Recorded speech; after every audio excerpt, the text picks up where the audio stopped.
Hi, thank you for coming again to watch one of these videos. I'm Melanie DewBerry, and today I'm going to talk about what it really is to own your own worth, particularly when you're in a business such as myself, when you're in art, whether you're a healer, a minister, someone who does weddings and funerals, a poet, a writer, a coach, a storyteller, a teacher, a facilitator. We all bring our art to it. And it is, really, this is how the book, The Power of Naming, got started. We're actually, truly, if I'm being honest, how The Power of Naming really got started was I was coaching. I've been a coach for 20 years, and I was coaching primarily women, but some men too, who were doing things that aren't in the typical corporate structure. Or they were in corporate, but they wanted to bring more soul. So my particular area of work, as you know, is spirituality. I'm always working with people to bring the soul of themselves to work. And so as I talk to these men and women about their art that they're bringing into their work, the place where they always hedged were two places. One was being able to name themselves, to actually give themselves a name.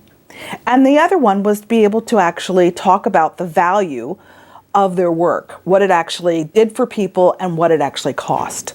And I find a lot in the art world, and that's what I think we all are artists, is that we have a way of negotiating our sense of self, our sense of value.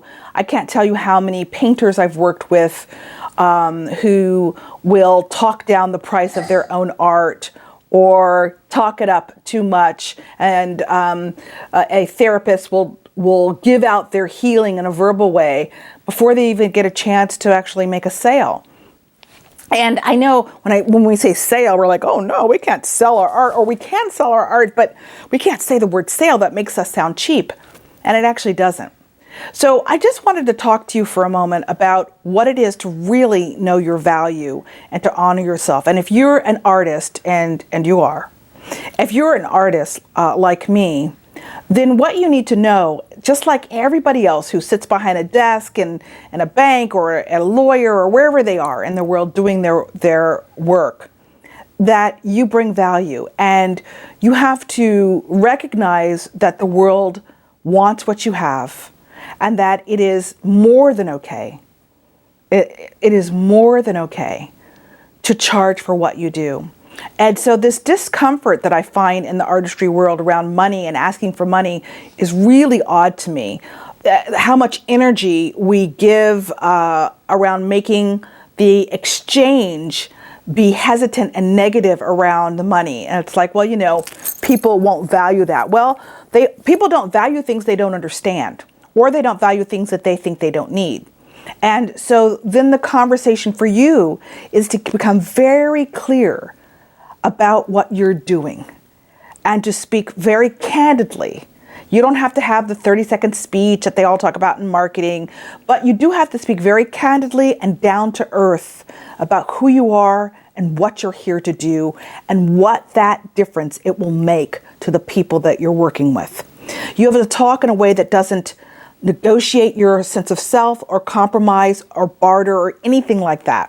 So when I worked with naming people, so later let me back up a little bit. I coached people, and then I went into the naming business. I coached and I named. And I would name people, and part of the naming work I did with people was that I would give them a language to talk about what they would do, because they would either use the corporate language, which I call the dead language, because it has no verbal kind of contextualization. It has no sense of life. It has no place for art. It's a very linear kind of conversation, and that to me is a dead language. It doesn't actually breathe anything into the art that you're giving, and the person is going to associate, when you use kind of corporate words like values and missions and outcomes and incomes and all that other stuff, what you're doing is you're putting your art into that structure, and nobody will understand what you're doing, because what you're doing doesn't want to use that language. You can't speak Spanish in Greece or Greek in Spain. You have to speak the language of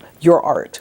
So I would give people a language which made all the difference in the world. So you have to find your language. What are the words? What are the symbols that you've been using as you talk about your work. And you have to be really committed to the sacredness of that language and stand steadfast and not change the language and not be shy about it. And know that as you speak the language, you will probably have to educate somebody. But educating somebody about what you do and your language that you're using doesn't mean that you're airy-fairy or don't have value and cannot actually have a financial exchange for what you do. I find that people get shy when they're talking about the outcomes or what their clients will receive as a result of the work together. And if you act shy, if you act like, oh, you don't need to know that, or it sounds really silly, but let me just tell you about what it is. If you negate it in any way, you've actually negated yourself. You're actually telling yourself, what I really do, I'm not sure that it really fill in the blank.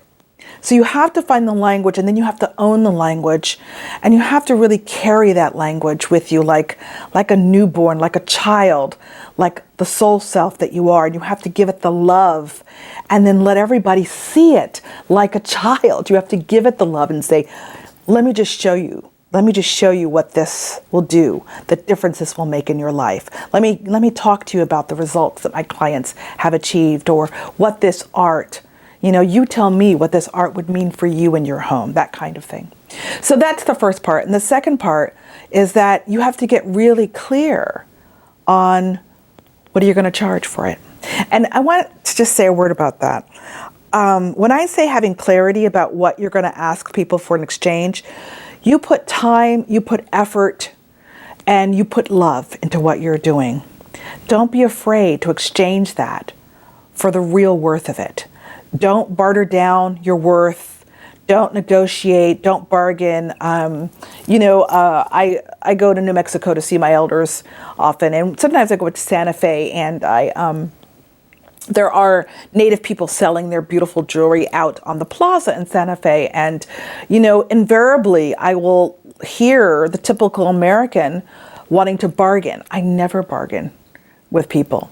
It's not to say that I couldn't get a less expensive price, but if this person had the integrity and courage and knows their value for this art that they're making, and I want it, then I'm going to honor it. I never negotiate with my doctor. I don't negotiate when I go buy shoes. I don't negotiate with the waitress over my meal. So what makes us think it's okay for us to be negotiated with? Why would you do that? You don't do that when you go to pay for your pharmacy pills, or the guy who cuts your grass, or the mechanic who fixes your car, or your hairdresser. You don't say, yeah, I see the sign says it's $75, but I think your haircuts are worth $40. You have to really start to own your value and then stay fast in that, knowing that some people will walk away not purchasing your items. And that's okay, because the people you want to exchange for what you're doing in the world, you want the people who understand your value and are willing to exchange financial reward for it. Okay, I think that's enough. I've talked a long time, but I hope it gave you a little bit. And if you've got other thoughts, please put them down on Facebook. I want to interact with you. I want to hear about you. And if you're interested, The Power of Naming is on Amazon. I'd love for you to have a copy. Talk to you soon. Ho ho, matakiase. Melanie DewBerry.